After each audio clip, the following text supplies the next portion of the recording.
Oi, oi, it's your boy, the Jared Cannonier of Kicking in the New Year, Jack Slack. It's the Jack Slack podcast, and we're coming at you 1 week into 2025, which means it's time to do the Slacky Awards 2024.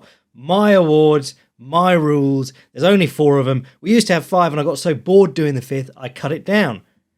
Gameplan of the Year, Technical Turnaround Award for Most Improved Fighter of the Year, Breakout Technique of the Year, and the coveted But Why Award for Piss Poor Fight IQ. Prestigious history going back to 2014. I began them in written form at Fightland, and then they became podcast form when I started podcasting.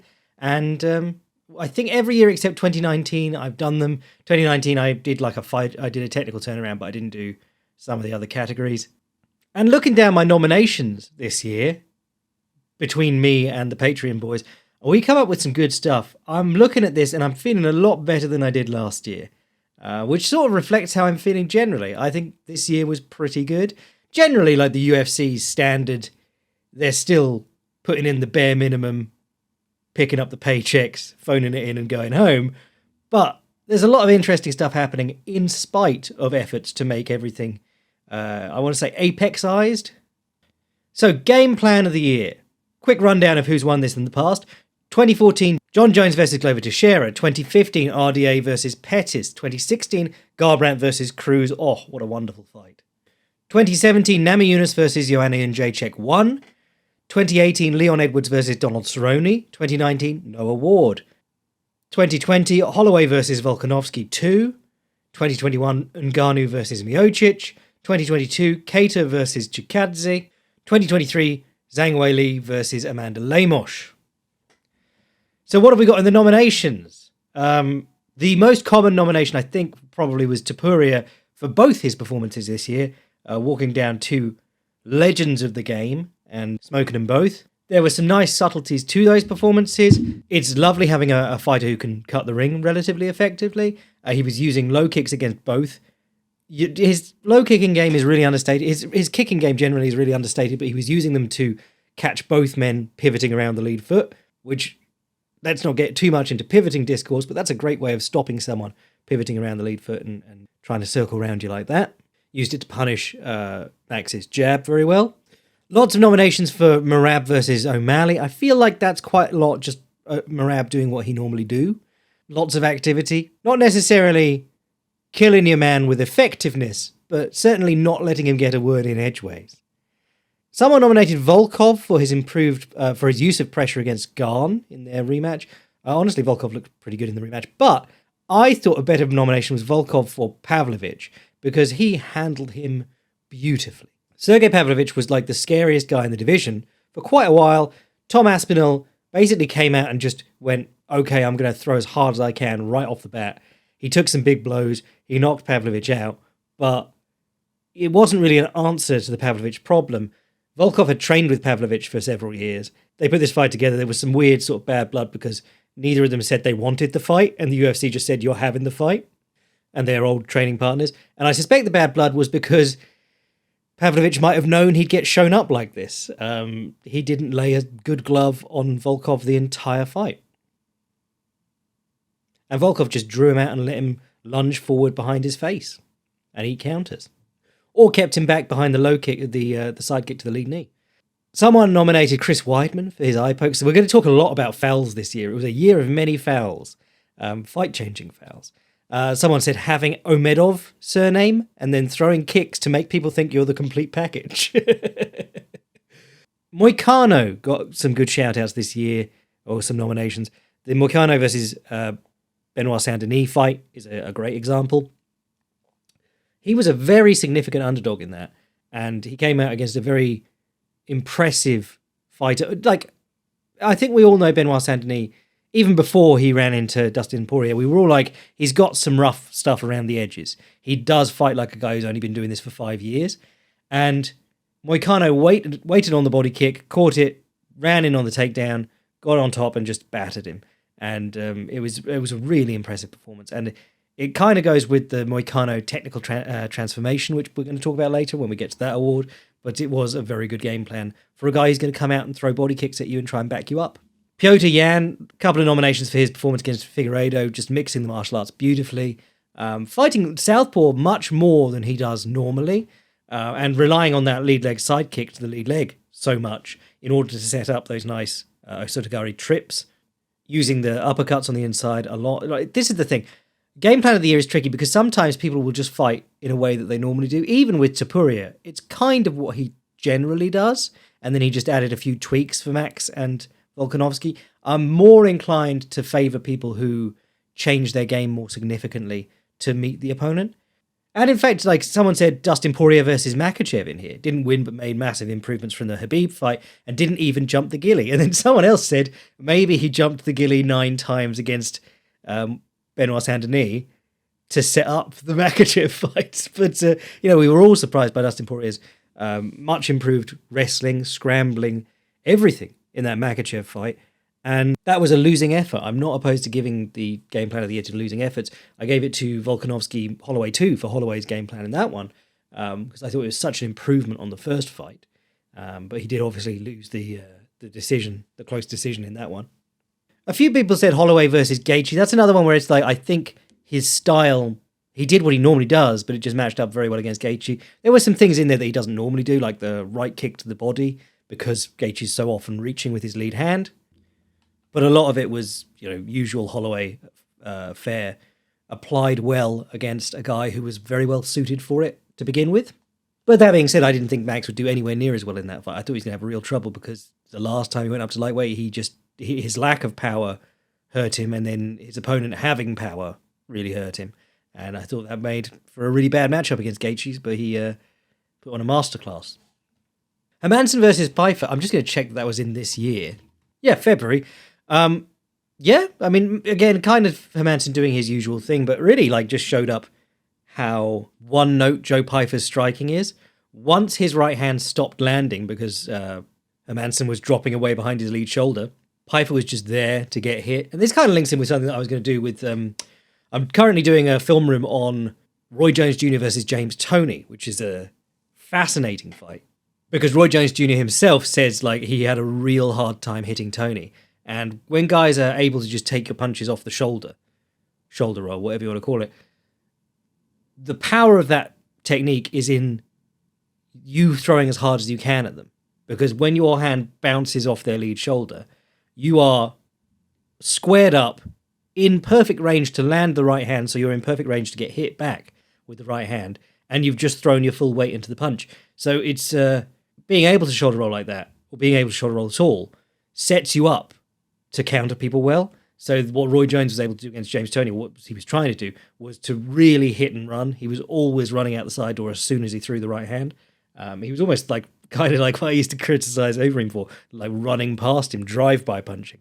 But stay tuned for that one. But the shoulder roll was hugely important for Hermansson in that fight, and he did a wonderful job. Because it's a scary thing to do with the alleged biggest puncher in the UFC now, according to The Machine, to stand in front of him and drop your lead hand so that you can raise your lead shoulder and take it on your bones with only a little bit of the thing is that if someone throws it high and it hits you in the temple, you have to roll with the punch. So you're relying on seeing the punch coming. You can't just get down behind your shoulder and hope for the best. Someone nominated Dylan Tuke's extreme disengagement game plan versus Kane Musa during the PFL Tour's Eurotrash tournament in Newcastle. If you haven't seen that fight, it's bizarre. I believe Dylan Tuke throws less than 30 strikes across 3 rounds. Really weird. I like to try and bring you a regional one or a non-UFC one to watch. Sylvester Miller when he won the But Why Award for headbutting a guy 5 times in Cage Warriors. And someone said Ian Gary versus Shavkat even in a losing effort.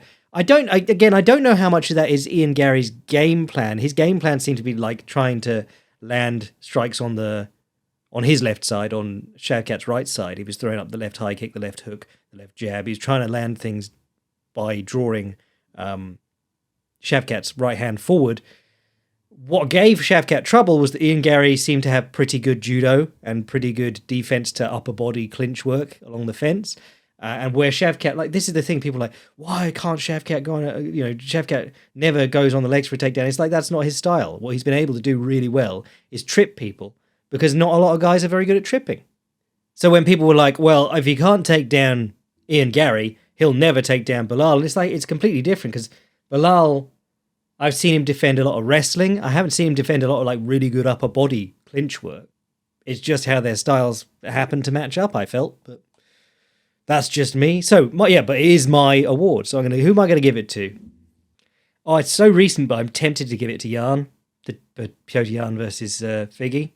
Beautiful outfighting, beautiful volume, fighting from southpaw a lot more, utilising the lead leg sidekick a great deal, scoring those beautiful osotogaris, scoring the uppercut lots, landing the body kick. Anytime that Figgy switched into an open stance, he landed the body kick. It was just a really good performance, and I thought it was Jan at his best, when we've seen a lot recently of Jan at his sort of like most frustrating. Oh, hang on. Last minute contender for Game Plan of the Year. Bilal Muhammad versus Leon Edwards. I thought this was spectacular because there's 100 things that make a fight. Maybe Leon Edwards had pneumonia or something, but one of the massive difference, if you look at the first fight and you look at the second fight, if you look how Leon was bullying him in that first fight, and then you look how Bilal adapted to the second fight, that's game planning. That's coming in and doing something different, which is the most important part. It's not like Bilal's strength and conditioning and cardio and stuff stopped him from getting beaten up in that first round. It was how he fought that changed his outcome in the second fight, or certainly in the early going.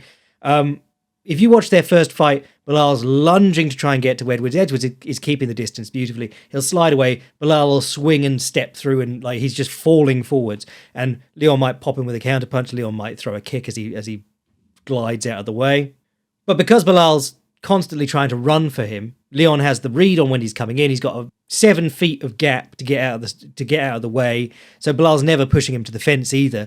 But in that first fight, there were moments where Bilal was able to sort of bite down on his mouthpiece, get close enough, and pop the jab. Only like 6 or 7 moments, and I wrote about them in my pre-fight article for the second fight.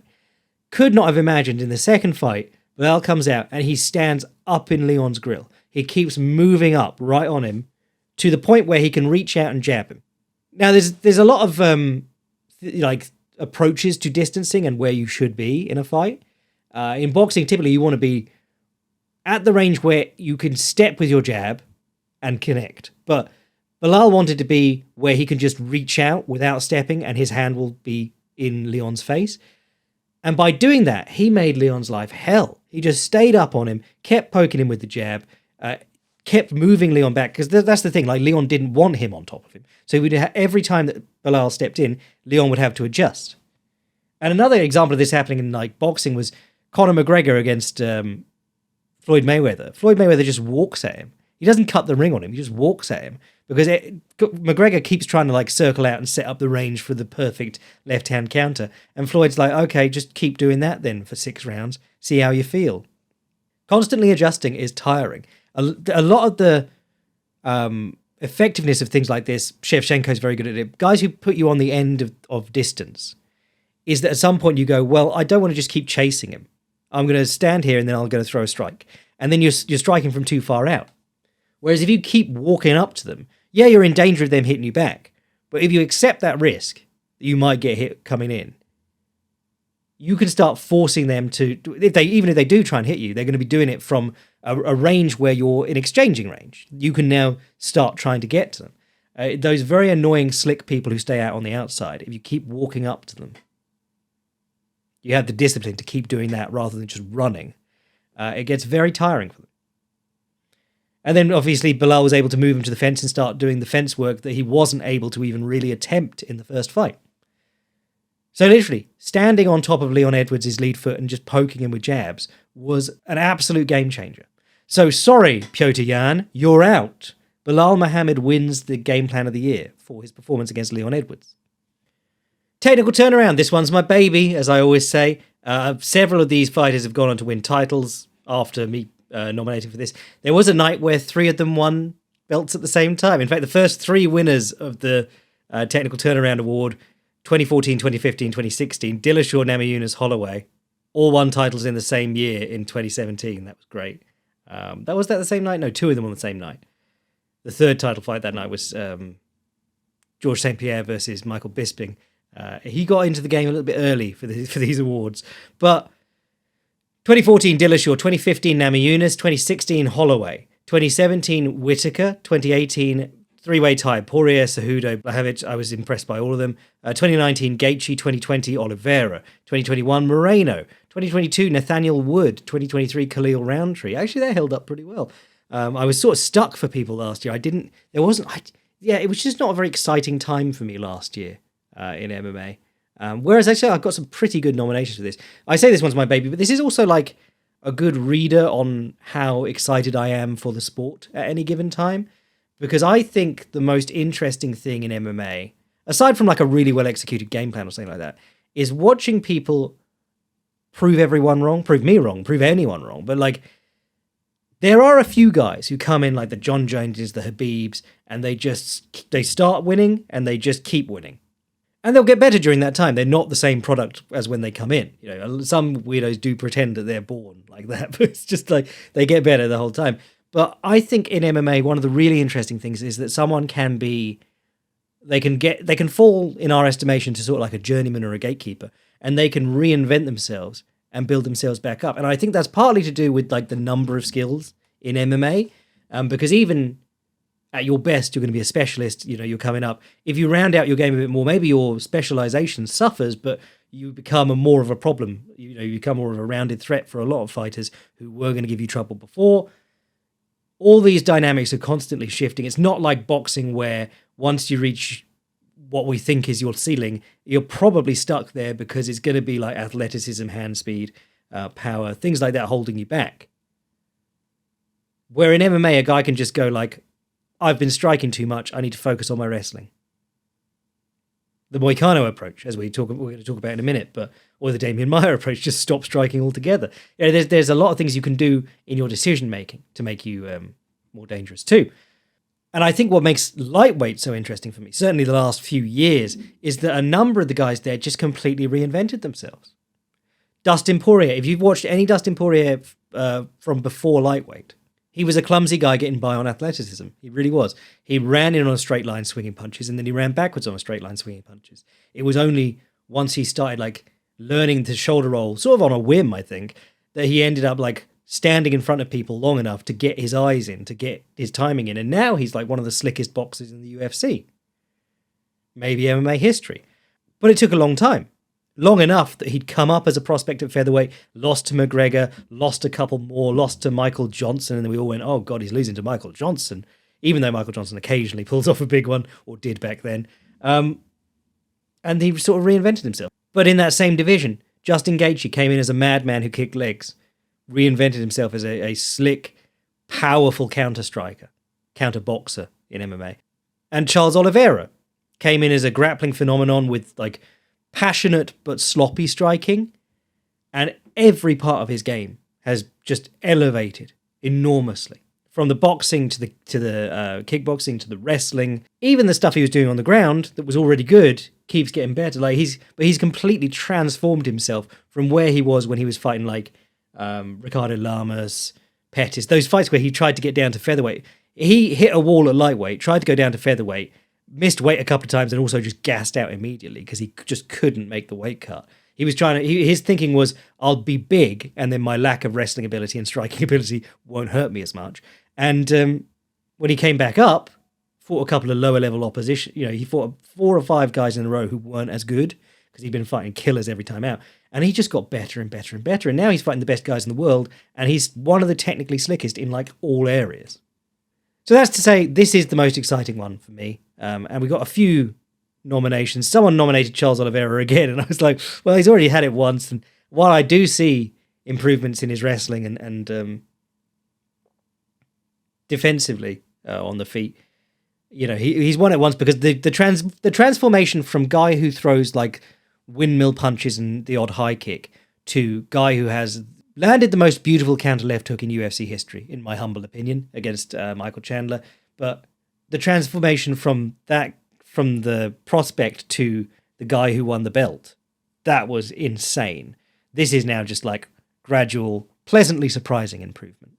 So other nominations for technical turnaround, someone said Bilal, possibly. I mean, he's doing sort of the same things, but he's just looking a lot sharper. He did do a completely different thing against Leon Edwards, which was to, I think a lot of those skills he had, he just didn't apply them against Leon Edwards, the first time, that is. Lot of nominations for Moicano, who had sort of a technical turnaround in the way that he was fighting, more than like developing slick striking where he didn't have it before. Moicano's boxing has actually always been pretty good.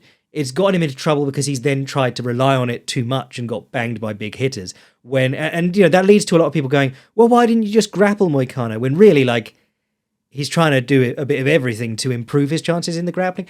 This year, I feel like, and a little bit last year, I feel like he had success by adopting the Damian Maia extreme game plan of like, I'm going to force this grappling on you. I mean, if you don't know, his boxing is quite decent. Like, go watch his fight with Brad Riddell, who's a very good striker, and Moicano just out of nowhere jabbed him up. But then most of his bad moments in the UFC have been getting caught on the feet. He does cool things like countering combination, but he also, his eyes and his awareness just aren't that great. He doesn't have those really elite reactions and things, and he does get caught quite a bit. So relying on a more grappling heavy game plan has been, a real game changer for him. Lots of people nominated Joaquin Buckley, and I would also nominate Joaquin Buckley, but I think all of us have the sort of understanding that he's also been made to look good by sort of raiding the nursing home. This is where someone chimes in to say, Vicente Luque's only 36, and you have to say, he's had 45 fights and a brain bleed, but he's fighting a lot of very shop-worn fighters. He's doing the sort of John Jones light heavyweight mop-up job. You're beating all these guys who are big names, but they've been big names for a long time because no other big names have come along because they've been around for a long time. He's sort of cleaning out the division by taking out the old men, but that's what you have to do at welterweight. Do I think that sort of makes him look better than he is? Possibly, but I also do see genuine improvement in him. I'm just thinking back to like the Kevin Holland fight, the Imavov fight, running in on a line. Those guys take a step to the side and he just runs past them, continues swinging. He wanted to be like the Mike Tyson of middleweight, and by coming down to a more appropriate weight class, he's not having all that trouble. He's having, there's guys there who he's not having to punch a foot higher in the air to try and hit. He's not having those massive drop-offs in reach and range. He's still quite like a stocky guy at welterweight, but it's working a lot better. Like, he just fought Colby Covington, and he's using his jab to get Covington leaning out, slipping to the outside, and then he's hammering him with right-handed lead uppercuts, which, I mentioned very cool at the time, but not going to exist if you're fighting 6'4" Kevin Holland. When is Kevin Holland going to be ducking down to get away from your jab? Late contender Doo-Ho Choi. I was sort of, I liked his previous fight this year. I mean, he came back from military service to fight Kyle Nelson, and Nelson sort of poured water on the hype fire. There was a point deduction in that fight, though, so it came out as a draw. But it certainly wasn't like the great return that people hoped for after 4 years off.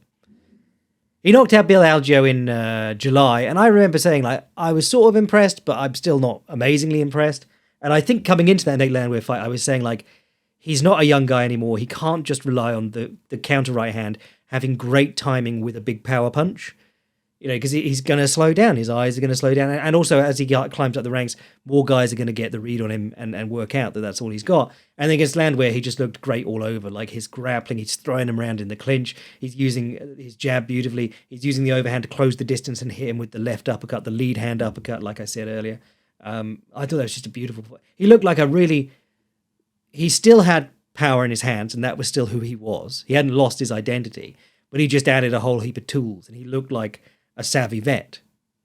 Looked like a guy who understood how to win fights, rather than a guy who was like, yeah, I was just born with this magic right hand. People tell me I'm great at fighting, I just keep throwing it. And once again, like, he's not a young guy, he's 33. To look that good at 33 in those lighter weight classes, very impressive. Chase Hooper is another one that I don't think he got really enough nominations. I think everyone should have been shouting his name from the rooftops. Chase Hooper went from a completely one-dimensional meme fighter to someone whose striking is functional to the point that, like, there's functional striking guys who just do enough on the feet. But he actually looks pretty good on the feet now. 2 fights ago, he looked like he was trying. And I went, I think I said on the podcast, I was like, well done for trying. It's never going to be your strength, but at least do enough that you distract the guy. Because he knows that you want to stick to him. And recently, he's actually looked like his last 2, I think he's looked good enough on the feet that, yes, it's not ideal if you can't get to the fight to the mat in that round, but he's not just going to implode. He's not just going to collapse by striking on the feet. And he's a tall, long guy for the weight. All he has to do is work out how to use those nice long weapons, and he's got built-in advantages there too. And then his wrestling too, because shooting takedowns as the tallest guy in the division, not necessarily the best thing to do, hard to do. His upper body clinch work and his trips and stuff, the throw he hit on Clay Guida, he just looks really good. He just looked really good. Like, this guy was, I thought he was going to be sort of a Sage North. Well, Sage North didn't really have a thing except looking good. But I thought he was going to be like a bit of a meme fighter, kind of the Mikey Musumeci, but in MMA. We go, oh, can't believe this nerd beat this hardened fighter. Guy with tattoos loses to guy who looks like prepubescent teen, and that would be the UFC's social media post for the next 10 years. They'd keep him around because they can keep doing that. But genuinely, he looked very good in his last 2. Someone nominated Thug Rose for a technical turnaround going from good to bad. That just makes me sad. Someone shout out Werner Jandiroba, who I do think has looked a lot better lately. Yusuf Zalal got a lot of nominations because obviously he went out of the UFC. He did have a rough run going out of the UFC. Like, one of those losses was to Ilia Topuria, which is like, when you look back, you're like, maybe we shouldn't have cut that guy so hastily. But he had, even before that, I've watched the Topuria fight recently, and I watched a couple of his first run recently because of that. And watching the recent ones, he's a much better fighter. He looks much better. He's got more skills. He's looking more dangerous. And he's just fighting smarter too.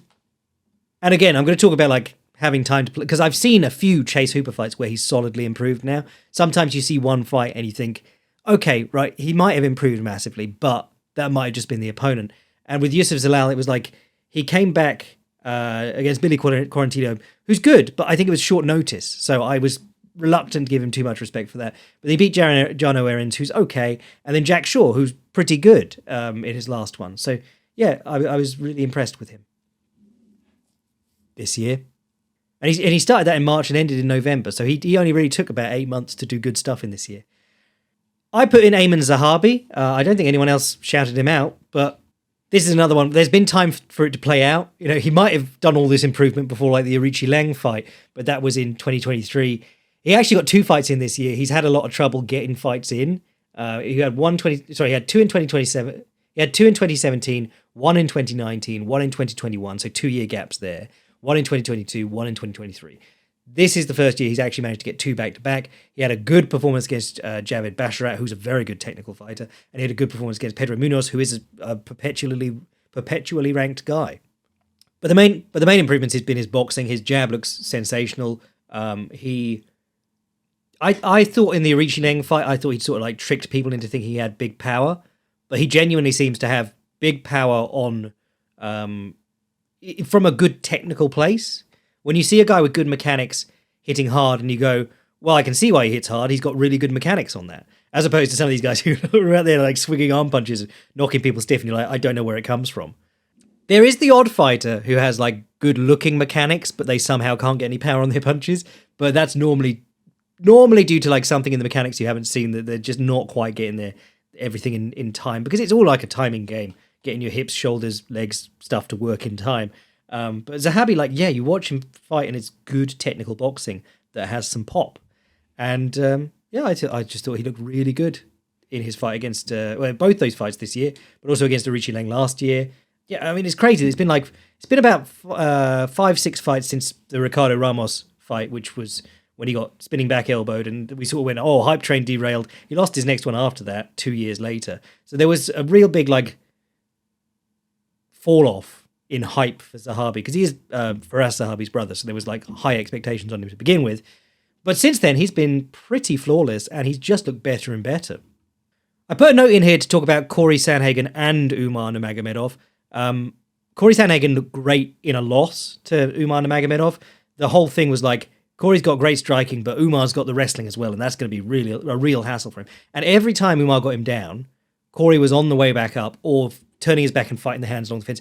I don't think he was ever really in danger on the ground. He looked really good, and he stopped a load of shots as well.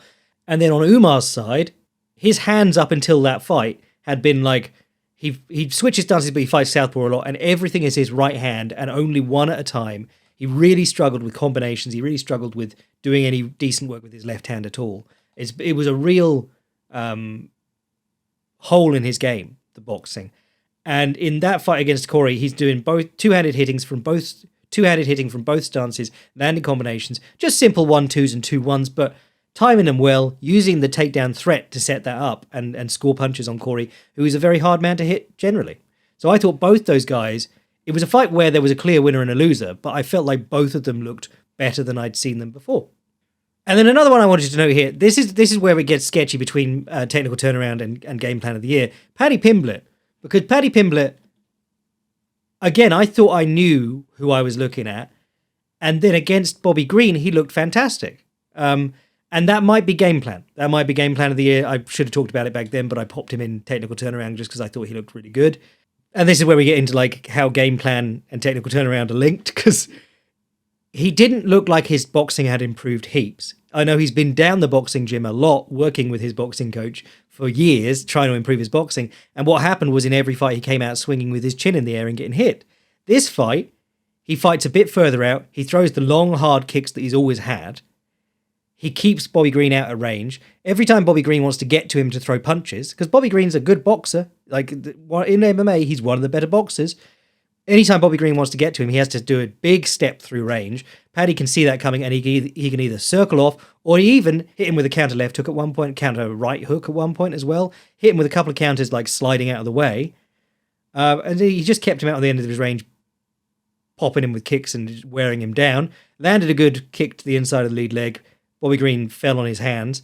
And I think some people nominated Bobby Green for the But Why award for low fight IQ for shooting a takedown on Paddy Pimblett. But the thing was, he got his legs kicked out and he was fighting a really good back taker. Paddy Pimblett's like the thing that he's most famous for as a grappler is running to people's back.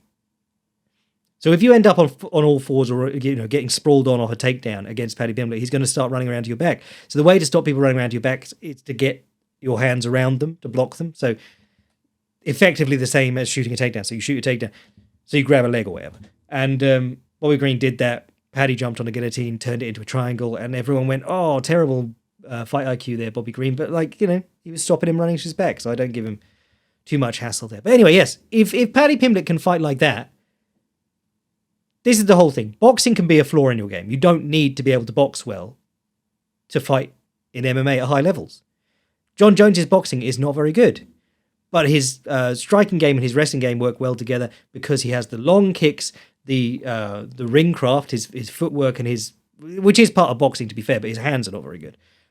It's all about frames and circling off and keeping guys out of range, and then when they overcommit to come in, he can hit them with a good knee or a good elbow, or he can duck in and get a clinch, or he can just, sometimes he'll even level change on a takedown attempt, or he used to back in the day. But keeping guys at a very long range, you can read when they're coming in a lot easier and counter that. So you don't even have to, like Paddy landed a couple of really good counter punches because he wasn't trying to counter punch by slip and counter. He was countering Bobby doing a big telegraphed run in through that enormous space that Paddy was keeping. Anyway, honourable mention there. Who do I think gets this? I think Moicano was sort of the favourite with everyone voting. Zalal's another good one. Oh, someone shouted, did I say Jandiroba already? But someone shouted her out. I think I'm going to give it to Chase Hooper because I've been really impressed by him. I thought he had sort of certainly out of all those guys, I thought he had the lowest ceiling.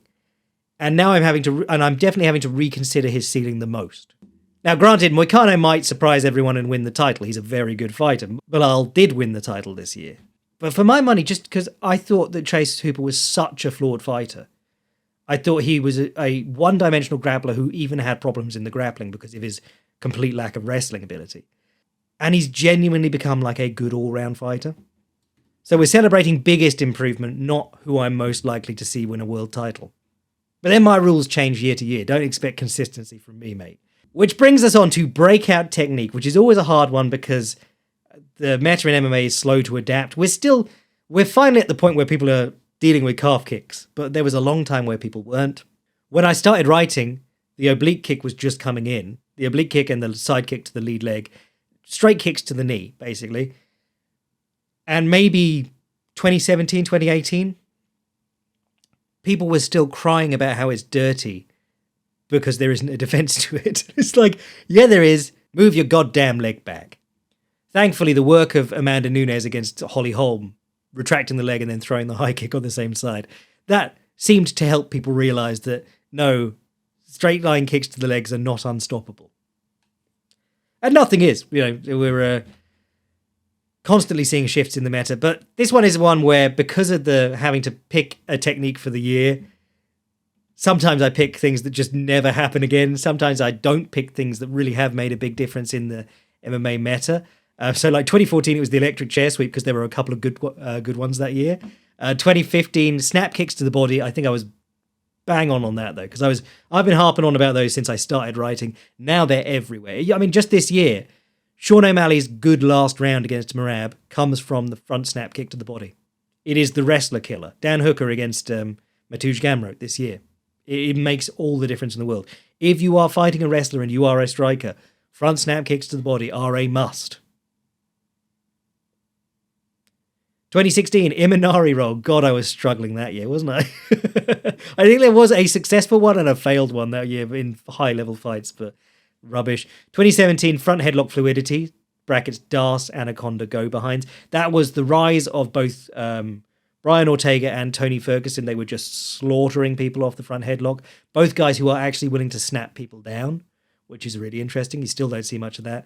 2018, I had to pick the pseudo stretch because we had 2 in one night. Do you remember that? That was crazy. 2019, no award. 2020, the Poirier shift, because Dustin Poirier's been doing it for a while, but everyone was catching on to it. There was that fight between Justin James and Gavin Tucker, where they both dropped each other with Poirier shifts. Poirier shift is where you throw your rear hand as a straight, you pull it back a bit, step forward into the opposite stance so that hand becomes a jab. So you go straight step jab, and then you throw what is now your rear hand as a power punch. And you'll have seen Dustin Poirier do it a billion times. It catches everyone out. 2021, I went low singles and buggy chokes because they were sort of catching on in regional promotions. But I think Habib had done a low single that year and pushed up into the fence. 2022 was ninja choke because that genuinely was becoming it's still becoming a big thing in MMA. It is one of the few techniques that the man on the fence can apply to threaten the man attacking him. 2023 was the Pereira kick, which still hasn't caught on in a big way, but that calf kick holding the shoulders back. The moment more dudes work that out, certainly in the higher weight classes, the moment more people will be dropping due to low kicks. 2024, this is the thing. Like, there are a few things that I haven't done yet, which I now want to do. And this is the way that the meta moves. I hate saying meta, but like the game in MMA, someone will do something. It might catch on. It might not. But if it does catch on, it's going to take like 3 or 4 years to trickle through, even into other high-level fights. So I have been talking about whizzer throws off the cage for years now at this point. I've been saying, look what Islam Makhachev does when he gets put along the fence. He uses the overhook. He pokes a knee. Sometimes he grabs the glove, but then he times a throw. And he does it in every single fight when he gets his back put to the fence. And you realize that that's not like a gimmick. That's not like something that he does from time to time as like a Hail Mary get out of jail free card. It's his go-to defense to being put on the fence. He looks to time the throw. And sometimes the throw lands and he ends up on top. Sometimes the guy has to like let go. They stumble a bit and then he's off the cage. But every time it's the whizzer throw. And you see more and more guys use this now. Paddy Pimblett used it in a fight. Very recently in the UFC. Shavkat uses it all the time. It's at the point now where I'm watching guys who are strikers, who have come from kickboxing backgrounds and are learning to use the fence to prop themselves up, and they're using uchimatas, haragoshis, pretty tricky technical throws off the cage. Which is very interesting because who was attempting judo throws 10 years ago? Caro Parisian and no one else, really. I mean, Caro Parisian was retired 10 years ago already, but, there weren't an awful lot of judo throws in MMA. There's never been a lot, actually. You know, I can say, like, I can name you fighters who did them, but they're not manifold. There aren't huge amounts of them. It's like Fedor, Rousey, even Kayla Harrison now level changes more than she does judo throws. But it was always out in the open. Now we're in a position where, like, because you aren't dropping on someone's hips when your back is to the fence, so you can't level change and wrestle them. But you do still have attacks that you can use off the whizzer, and off the whizzer, it's all throws. Which is very interesting because, like, people used to say Greco is the most important martial art for MMA or whatever. Single overhook doesn't really exist in Greco. So much of it involves kicking the legs, getting your hips in front of theirs, tripping people. Lots of nominations for the Jacob Malkoun single, Malkounism as we call it. Jacob Malkoun, go watch him. I mean, go watch the Filthy Casuals guide I made to him on this very YouTube channel. Picks up the single, runs people to the fence, puts his foot inside onto the fence, so it's wedged behind, like knee to knee behind theirs, and then runs the pipe. It's a combination of a run the pipe and an inside trip, and it can only happen because the fence is there. But it's a really successful finish to takedowns, and I've seen a few guys pick it up this year. What's his name? JSP, Fortinama, but yeah, he does it lots. I believe Jan did it to Figueiredo. There's been heaps of them this year. Guys are really picking up on that being a great finish.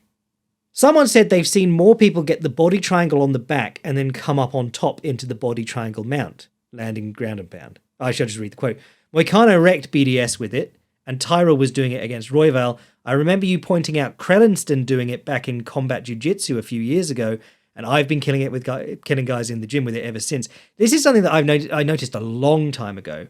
Shinya Aoki used to do this, and no one really noticed because Shinya Aoki's ground and pound was terrible. But he would get the body triangle from the back, he would pull the guy's forearm in, and he'd come up on top.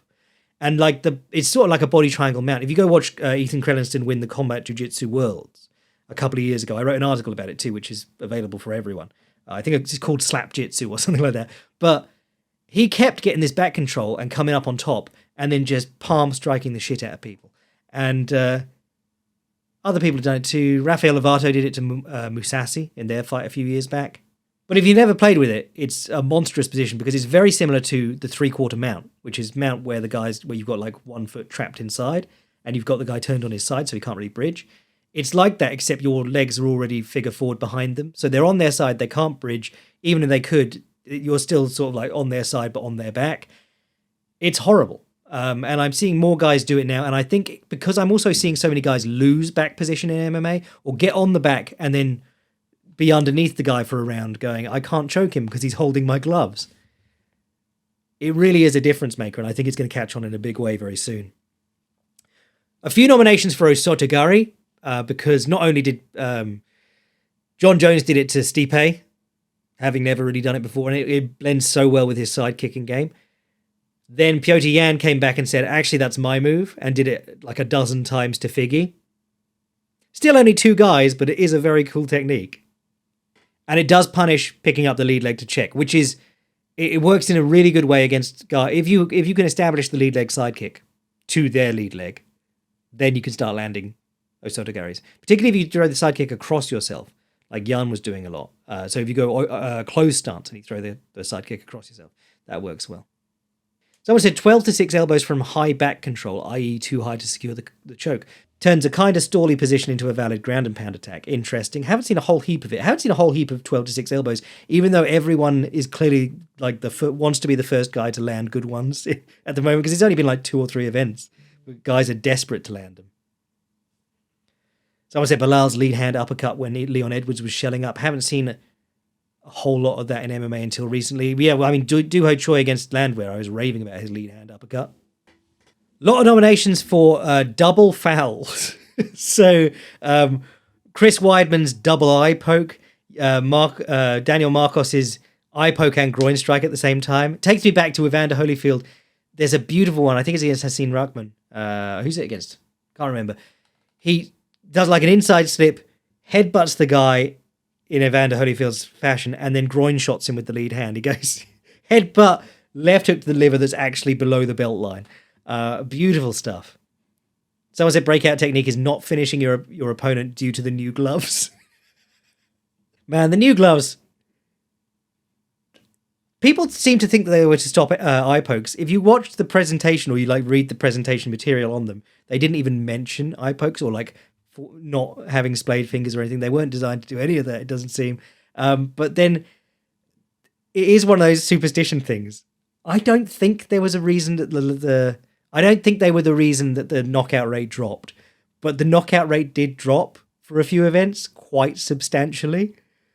And if you're doing a sport that is like built around knockouts, I would be like, fuck it, go back to the regular gloves. But in fact, they went back to the regular gloves because John Jones said he didn't like them, which might mean that they did stop people eye poking. Couple of nominations for head outside single variations, which links with Malkoon. Brackets no. This person said brackets no can defend. Almabayev's head outside single into the crackdown, someone said. Same guy says. Shelves the leg really nicely to kill the hip heist and clear his inside arm. Honourable mention to Miranda Maverick for having absolutely no clue what to do in the crackdown, despite seemingly having a whole wrestling game plan built around getting there. Fair enough. If you ever saw Jake Shields versus Dan Henderson, he keeps shooting the head outside single and going to the crackdown. Dan Henderson wraps like a body lock on the way down, but Jake Shields ends up going into like a cradle to pin Dan Henderson's shoulders to the mat, which in amateur wrestling is a great thing to do because then you've won. But he's just like upside down looking at the lights with his butt on Dan Henderson's head doing nothing, and the whole crowd's booing. And he's there going like, I got into this position. I don't know how to get out of this position. I hope the ref stands us up. Well, actually, no, I don't, because he just hit me really hard. Someone nominated closed side body kicks. So open side body kicks are southpaw versus orthodox, orthodox versus southpaw. You throw your rear leg, it goes into the open side, which is the side that their belly is facing to in their stance, naturally, because it makes it harder to block. You know, it's kicking straight into their arm, basically, and as soon as their arm gets tired or they hold it too close or they relax their arm for a moment, you can just pound straight through it, basically. Most great power kickers in combat sports focus on the open side. Whether they're an orthodox fighter who switch kicks against other orthodox fighters, or whether they're a southpaw fighter who throws the rear leg against orthodox fighters, those tend to be the two most common. Closed side body kick, or closed side body kick means if I'm orthodox and you're orthodox, right leg to the body, which goes into the back. So if they turn with it, that can take some stank off it. Also, like the elbow is normally floating around the body. So not only can you hit the arm, but you could hit the elbow by accident, which can be messy. But if you can get the guy, if you can get his arms away or his hand away from if you can get his elbow away from his body momentarily, so if you can do it on the counter or if they're reaching for you a lot, you can land good kicks on that side. And they're trickier because you are risking the catch as well. Even if you land a good kick, the guy's elbow can drop over over the back of your kick, and then you get your leg caught. So you have to be comfortable with that as a eventuality as well. It's not like there's a way that you can avoid that happening every time. You just have to be like, if he catches my leg, I'm going to get out of it, or I'm going to punch him in the face on one leg. But this chap listed Holloway versus Gaethje. That was an example I gave earlier. Umar versus Corey. O'Malley versus Merab. DDP versus Izzy, and many other less relevant fights that I don't immediately recall. Yeah, I mean, he says it's not been a game changer for anyone, but it's certainly interesting. And if you remember, this year I wrote an article about Yotin, who's the featherweight Rajadamnern Stadium champion at the moment. I don't think he's fought since like July, but he's very interesting because he doesn't really have a dexterous left leg at all, which, you know, is going to happen. If you have shortcomings in your striking in one area, I guarantee there's someone who's succeeded at the high levels with that same sort of shortcoming. Bill Superfit Wallace got great with his lead leg because he had a hip injury and he couldn't really kick with his back leg very well. But yeah, my left leg is not nearly as good as my right leg. So I was watching Yotin and going, damn, I really like this guy's style, because he basically establishes the right low kick naked. He throws it pretty safe, like from quite a long range. Hands are nice and high. Sometimes he's checking the opponent's hands. But he throws that low kick. They pick their leg up to check. And then he starts half throwing the low kick. And then as they're pausing, and then as the check comes down, he throws it to the body. And his last couple of fights, I really noticed like he had pinkened up the whole side of his opponent just by doing that fake low kick, pause, body kick with the right leg into the closed side. Or a few years ago, Jan Blachowicz did it to Dominic Reyes, but that was with his lead leg. He was stepping up into it and kicking him on the side of his back. And he made his back completely purple. And if you watched Dominic Reyes versus Anthony Smith's corner, I mean, they were maybe not the best corner in the world because they do keep letting Anthony Smith get murdered and not throwing in the towel. But they did keep shouting, Blachowicz. And when they did, Smith would do that. He'd do the step-up left kick to the body against the southpaw Reyes, and it would land. I think guys get so used to not seeing it that they just sort of forget about it, and there's like an adaptation period within the fight if you start throwing it. A couple of guys suggested the crossbody ride that Hamzat Chimaev's been doing. I've seen a lot of that recently, Umar Nurmagomedov, people like that. One hook in along the fence, or one hook in away from the fence. Fluffy Hernandez has been doing great stuff with that. But one hook in, not committing to getting on the guy's back and pulling him on top of you, or him rolling over while you do it. You stay one hook in because then you're always on top. You're on top until you want to pull him into your lap and then try and choke him and then put him back on one hook. You know, if you watch Fluffy Hernandez versus Brendan Allen back in LFA, he does that. He's riding him with one hook, he's pounding on him, and then he'll go, right, come into my lap, pull him onto his lap, try and choke him, give it the old college try for 15, 20 seconds. Can't get it, push him off, get back on top. And I think that was really interesting against Robert Whittaker because he's been very good at scraping good back takers off his back. He did it to Jacare, who is really good at getting on guys' backs. But Khamzat only really wanted the one hook and he was just going to ride him. And it was really interesting. The moments of success that Rob Whittaker had escaping were when he rolled off the fence and gave Khamzat his back fully. Because then he's only really fighting the hands. He's not got Khamzat's weight on him. He's not weighted on his own hands. That's where guys like Umar and Hamzat have been catching people. If you get someone along the fence and you've got one hook in and you're leaning on them and they're on their hands, they can't defend the choke with both hands because one hand has to hold them up. You've been seeing a few guys choosing to just sort of roll onto their back from that position. And I think there is going to be certainly someone in a high-level fight will surprise one of these very high-level grapplers by going to their back or like pulling themselves into what looks like a worse position to get flat to the mat away from the cage and then build up from there. The cage is what is complicating everything. The cage is what's stopping people from moving and escaping most of the time, or keeping your weight on your hands and stuff is trying to get back up along the cage. I think you're going to see someone with the game plan of scooting away from the cage and playing more of like a, not traditional grappling, but more of like a, there are no walls around us now, we're grappling sort of approach. But yeah, the crossbody ride is killing people at the moment. And then someone said throwing a naked calf kick in the first 30 seconds and getting punched in the face. There were like 5 or 6 knockouts in the UFC this year where the guy came out, threw a hard kick off the bat and got punched on one leg. Getting punched on one leg, it's the way to get knocked out, because even if you aren't that badly hurt, you're going to get knocked off your feet. The back of your head's probably going to hit the mat on the way down. The opponent's going to jump on you immediately and start throwing hammer fists. And if you aren't really with it, the ref's going to stop the fight. Oh, and someone said octopus guard, which is another interesting one. Where you swim your arm all the way through behind them from half guard and you get up that way. Or side control, bottom side control even.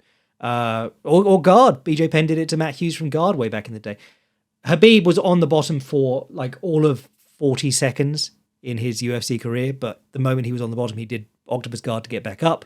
Craig Jones has been preaching about it for a while, but now you see it in almost every card. Someone will use the octopus guard to get off the bottom. It is legitimately becoming a big part of the meta. So I think for me, this is between the Malkoun single, whizzer throws, and the octopus guard. But I think I've got to give whizzer throws off the cage the prize because it's genuinely becoming game-changing. So on to the main event, the most prestigious prize in all of MMA. We're talking about the Buttwire Award for Piss Poor Fight IQ. 2014, Ali Bagautinov stands next to the cage for his entire fight with Demetrius Johnson. 2015, Tim Boetsch sprints at Dan Henderson, who is too old to do anything but throw the right hand when people come to him. 2016, Ryan Bader dives onto Rumble Johnson's leg and then dies in the turtle. 2017, Rumble versus DC2. 2018, Cody Garbrandt. Can't remember what he did, but I put him in there. 2019, no award. 2020, Matt Wyman jumping guard on Jordan Levitt, promptly getting slammed on the back of his head, all foreshadowing here. and losing by TKO. 2021, Sylvester Miller headbutts a dude 5 times in a Cage Warrior title fight, is warned every time, receives 2-point deductions, does it again, screams fuck, and gets disqualified. 2022, Sean Strickland fights Alex Pereira and continues to reach for his jab, even though Pereira has the most famous left hook in kickboxing history. 2023, Ji-Yun Kim fights Mandy Bohm, gets 2-point deductions due to fouling, loses the fight, her 4th on the trot, hasn't fought again since, did send the greatest post-fight Instagram slurfest ever. So 2024, who've we got? Someone nominated Jailton Almeida refusing to strike. There's a couple of fights where he did that this year. Steve Ercik spamming takedown attempts in round 5, getting swept by Pantoja and losing the deciding round. I mean, as decisions go, that was some pretty questionable decision making. Oh, here we go. Here's my jam. Alexa Grasso using attempted gillies off her back as a takedown defense. I went mental when this happened. When you're on the bottom, you got to try and get up. And the people who do hit guillotines from the bottom, people like Ricardo Lamas, Cub Swanson, they do it by starting to get up and the opponent pushing them back down. Alexa Grasso laid on her back and tried to sit up and grab Shevchenko's head every time with no real threat that she was going to try and stand up, and she did it for 5 rounds, and it didn't work once. Basically lost her title by not being able to do modern MMA. A couple of people said Petrino versus Smith, where Petrino shot into a guillotine, but if you remember that one, I think Petrino did take a ton of low kicks, and then his knee seemed to buckle as he just before he attempted his shot. So I'm not sure that was I think that was just trying to make, kind of like Bobby Green, just trying to make the best of a bad moment. But he did shoot straight into a guillotine. Speaking of guillotine, Dustin Poirier trying to guillotine Benoit Saint-Denis as his main defense. This is an odd one because, like, it did work out in the end. And some of those guillotines created little scrambles.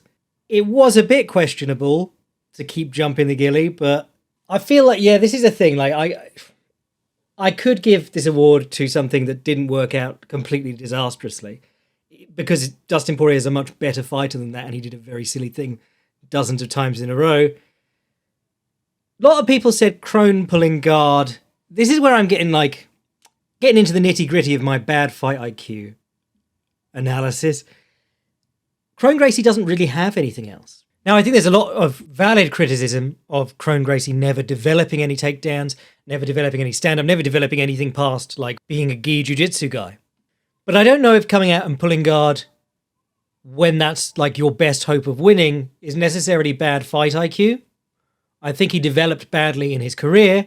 I think, you probably should see him trying and failing takedowns for a round or two, just to be certain that he's been working on them. But if he's absolutely convinced that he can't get the guy down jumping guard, or pulling guard, it's a way. I very rarely see it work out well in MMA. And any time you jump guard on the guy and you give him your weight to slam down first, you are basically saying, I'm going to eat the slam before I do anything. Maybe it's grading on a curve, but I won't blame a shitty fighter for trying to force the fight to the one area that they can win. Now, terrible game plan, terrible development as a fighter, but I don't know if it's necessarily low IQ or low fight IQ to try and do the one thing that you're decent at.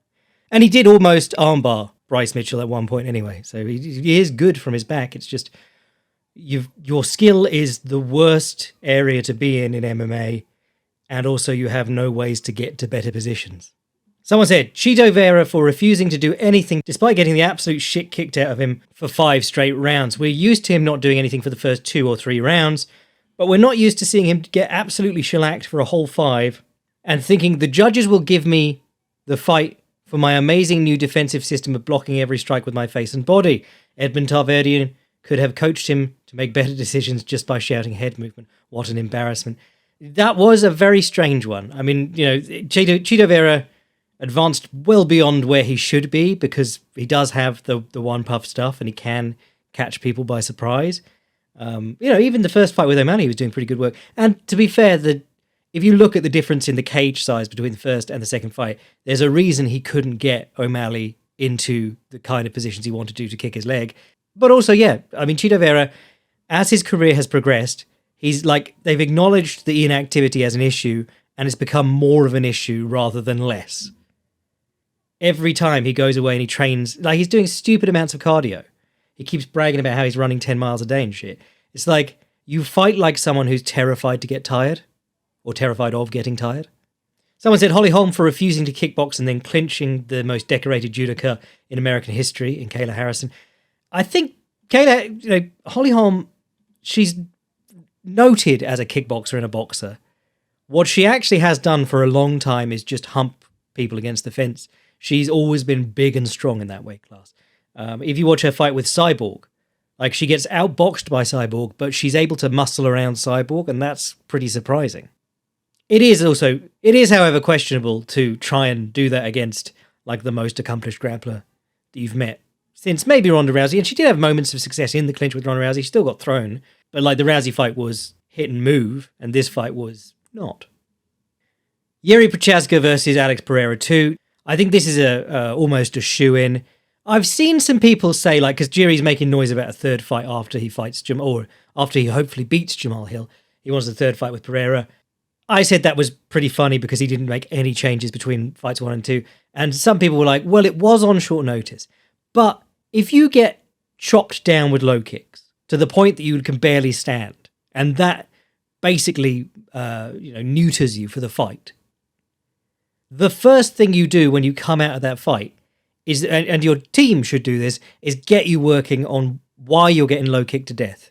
Because it's not all that Alex Pereira has a very cool low kick where he holds his shoulders back and doesn't let you see anything. He's done a great job killing the Telegraph, but if you know it's coming, it's still, like, readable.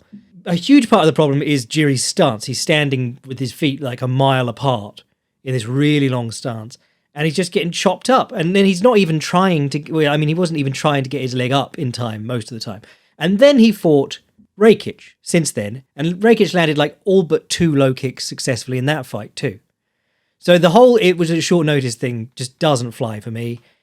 It seems like he was punching Makiwaras and jogging through the woods and not actually addressing the things that got his ass kicked in the first fight.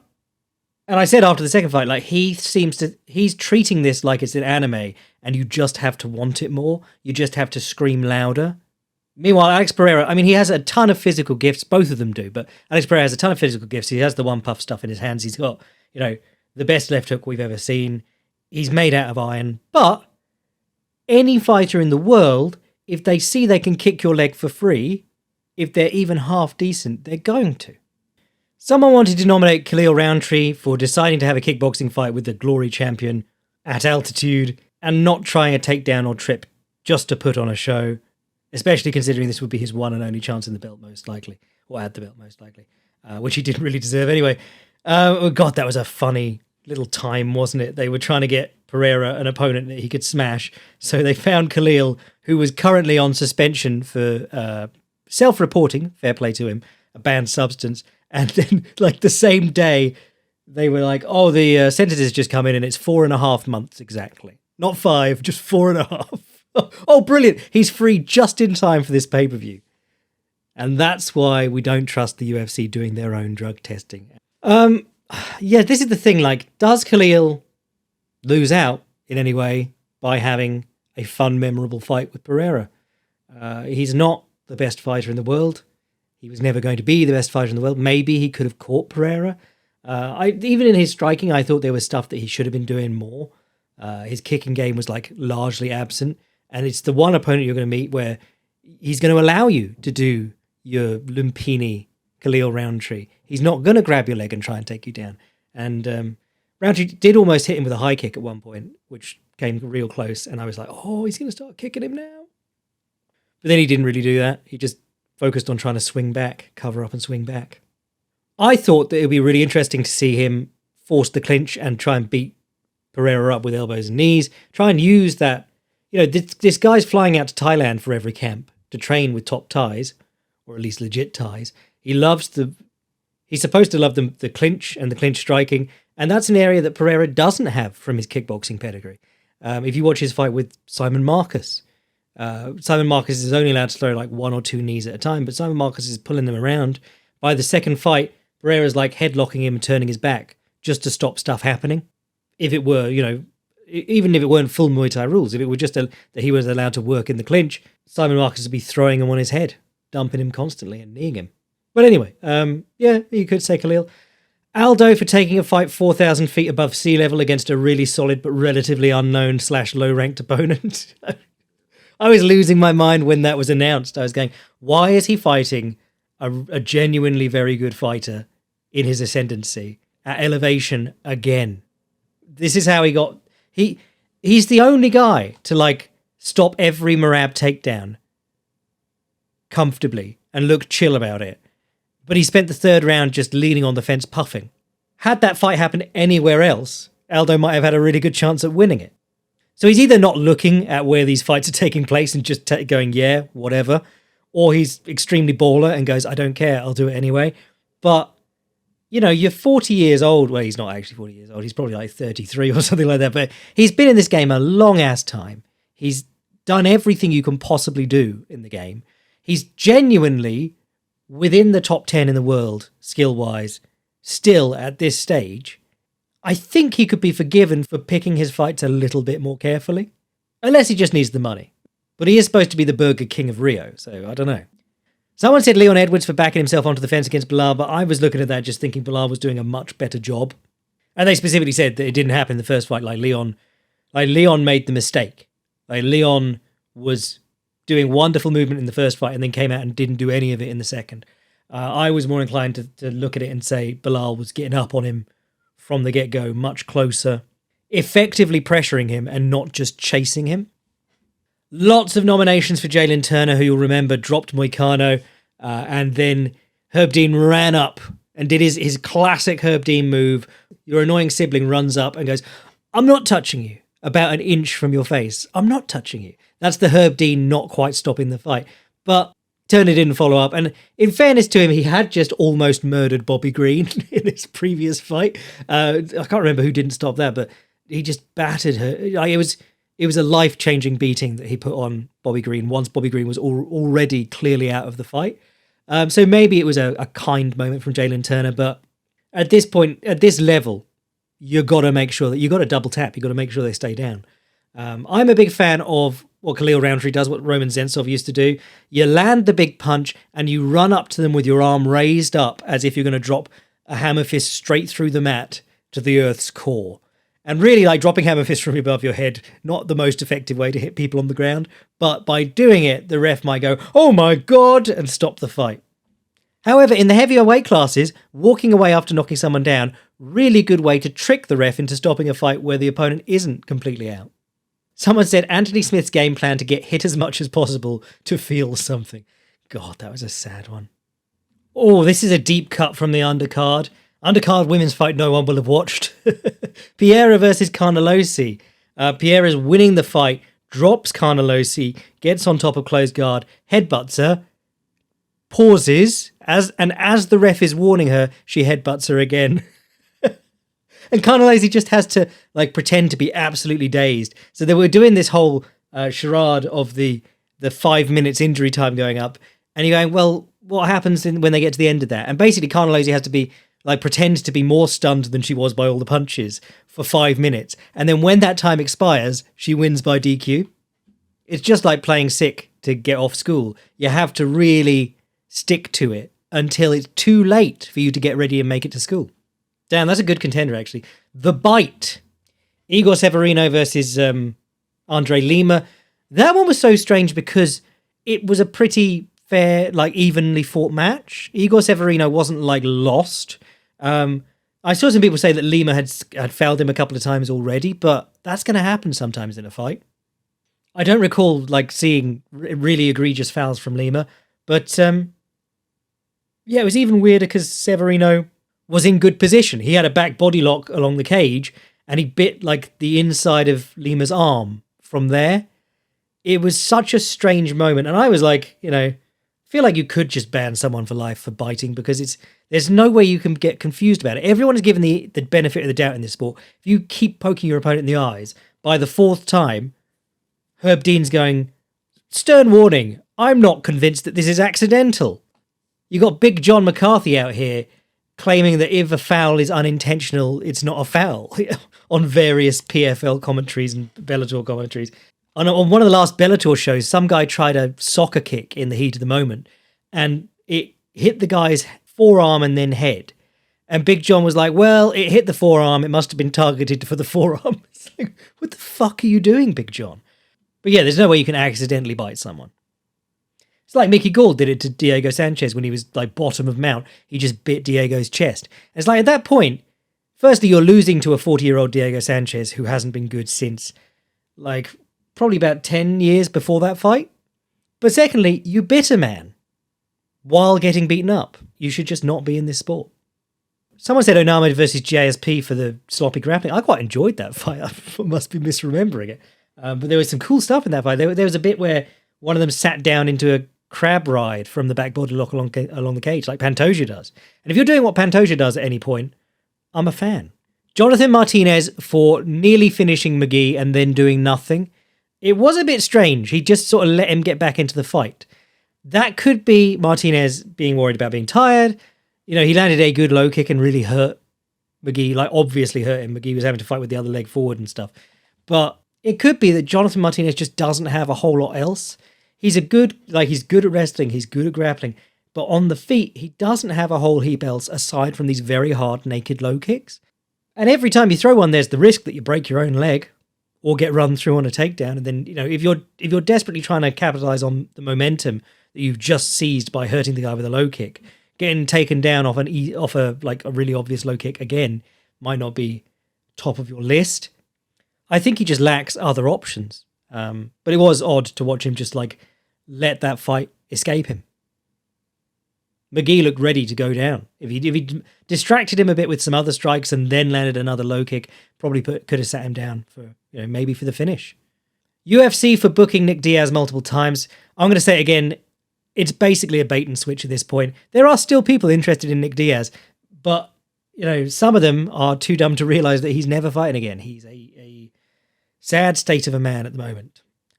205ers refusing to wrestle with Alex Pereira, yeah. Bobby Green shooting on Paddy. I've spoken about that one before.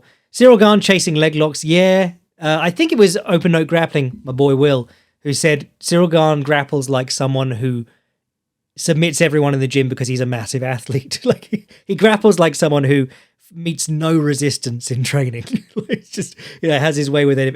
And then the moment he meets someone who's 260 pounds, it doesn't just tap the moment he grabs a bullshit toe hold because he might snap his foot off with his Herculean 240-pound man strength. He has trouble.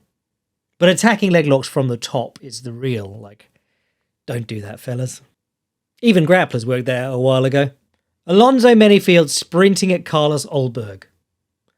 Yes, this. Alonzo Menifield was probably the most dangerous fighter that Ulberg had fought up to that point. Ulberg did a great job of like lining up very easily knockoutable people and like basically equaling Chuck Liddell's knockout record at light heavyweight by meeting all the... Actually, he was on the cusp of 5 and then he choked Jung Da-un, which was very funny because he'd just been knocked out a couple of fights earlier, so they were obviously angling for that Ulberg knockout. But Ulberg submitted him. I think that was the first and only submission of Ulberg's career. But Menifield could have been a problem. But we never found out because he came out and he said, well, Carlos Ulberg's been beating everyone with this wicked left hook. Better run my chin onto it. Literally sprinted at him and got knocked out in 12 seconds.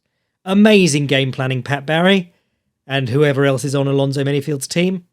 And then Ulberg fought Volkan Ozdemir and actually looked really good in that fight against a guy who was fighting very clever. So, yeah, but Menifield could have found that out. Instead, he got chinned in under 20 seconds.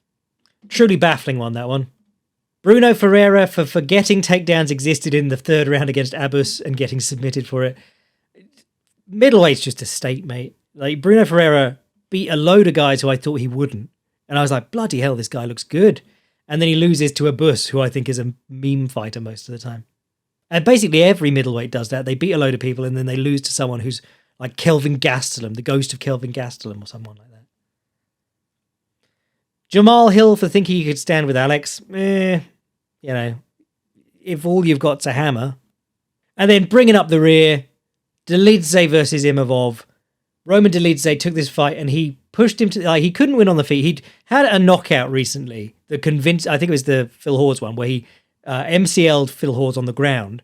And then he was able to hit him freely on the feet. And he was like, oh, I've got these hands. Can't be touched. Can't be stopped. And then his next fight, it became apparent that he doesn't have hands. I mean, anyone who's watched him fight knows that he doesn't have hands. His hands are fucking awful. But he has always had kicks. But against Imavov, he was getting lit up on the feet.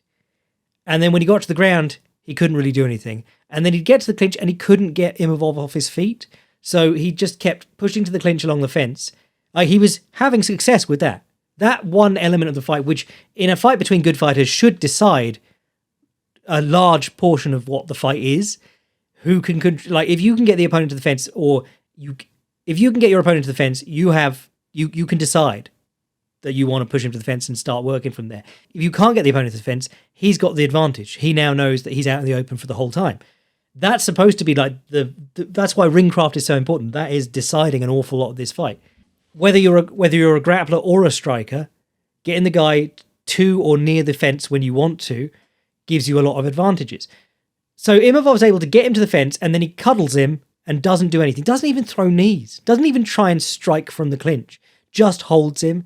It was one of the worst performances in one of the worst fights I've ever seen. Imavov, to his credit, was pretty good, but, you know. Bloody middleweights, eh? I think this one... I want to give it to Headbutting Lass. The bite is iconic. That's not happened, really, aside from once before in the UFC. Modern UFC, that is.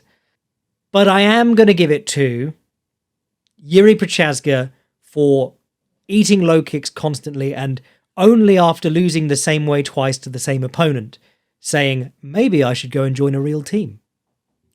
So that concludes the Slacky Awards 2024. You may now press unpause on your life and begin living 2025.